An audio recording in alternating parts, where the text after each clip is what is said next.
Praise the Lord. Greetings to you all in the matchless and sweet name of our Lord and Savior Jesus Christ. My name is Blessed Abraham and I have been working as an associate staff of ICPF in Hyderabad for the past 1 year. We live in uncertain times. Wailing and crying is all that we hear all around us.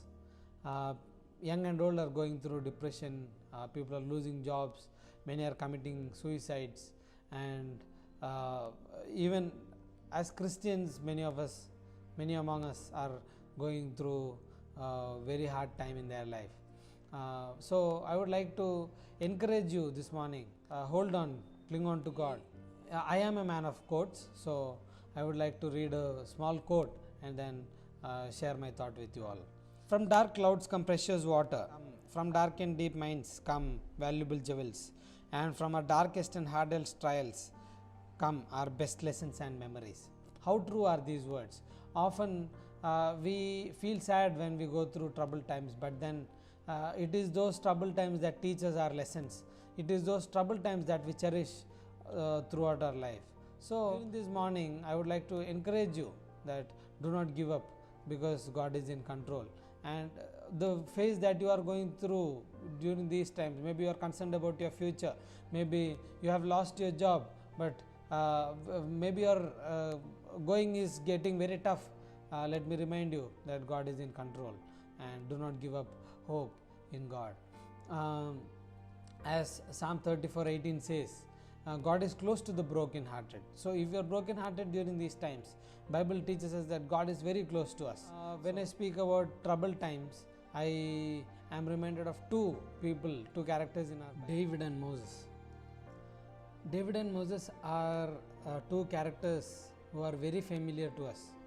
But God spoke to me very differently, and it is very apt for us during these times, and I was really encouraged by this word. So I hope and pray that it will be an encouragement in your life as well. When we look at David and Moses' life, there were many similarities. When we look at David's life, Israel's greatest prophet, Israel's judge of that time was about to come to their house, and he wanted Jesse to assemble all his children, all his family, and Jesse did not even care to invite David when Samuel came to their family. So we find David was neglected in his family. And when we look at Moses' life, though his parents loved him, they even risked their life to save Moses. They risked their life to save Moses, but then they were forced to abandon because of the political situation of that time. So they had to abandon Moses. So when we look at David's life, he was neglected, and Moses, he was abandoned. And secondly, we find David was a shepherd, and we also find Moses was a shepherd. Though David was a shepherd as a child, Moses he became a shepherd after he had to flee from the palace. So both of them were shepherds. One person was holding a staff in his hand, and he went on to hold a scepter in his hand. And Moses, he was expected to hold a scepter in his hand, but instead he went on to hold a staff in his hand.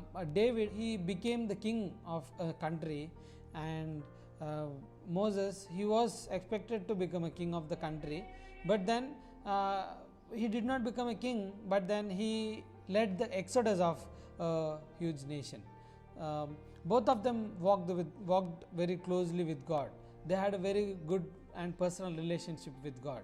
So when we look at these people's lives, they went through similar paths, but then the timeline of their story was different.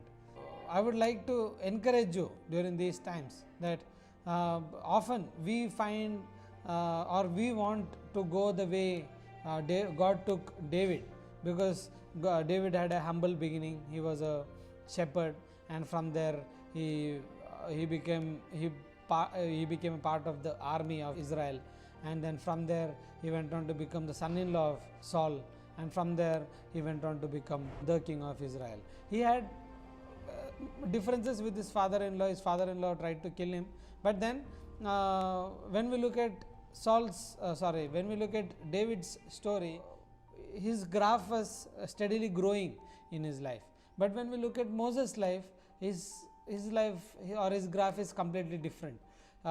He was born into a Hebrew family who were considered slaves during those times in Egypt, and from there he next thing we see is he is in the Nile River, and from there the next moment that we find him, he is in the palace, and he grew up in the palace. He was about to become the Pharaoh of Egypt, and from there we find he running away, and he being in the wilderness, and from there we find him again coming back to Egypt and leading the Exodus. So often we want if we are given an option, we would choose David's path. But then maybe during these times remind us that God wants us to take us through the path of Moses. So do not give up, because though Moses did not become a king, he is seen as one of the greatest leaders of all time. Maybe your life is not going the way you want it to be, but then understand that God is in control, and that He is going to do great and mighty things in your life. Do not give up on your life, because we are the jewels of the creation, and we are fighters. God has made us as fighters. We do not give up just like that, and we serve all powerful God who is in control. Bible does not teach us about prosperity all the time. Yes, God will bless us, but then blessing is not the criteria, because we do not live in this world to enjoy, or we are just pilgrims in this world. So do not give much thought about the situation that you are in right now, but cling on to God, and because we have an eternal home, that is what we are living for. And let us run this race faithfully, and let us build the kingdom of God in this world, and let us hope that we would be able to do great and mighty things for God in the days ahead, and that we would be able to win more souls in the days ahead, and that we all would rejoice in the presence of the Lord one day in heaven. Thank you.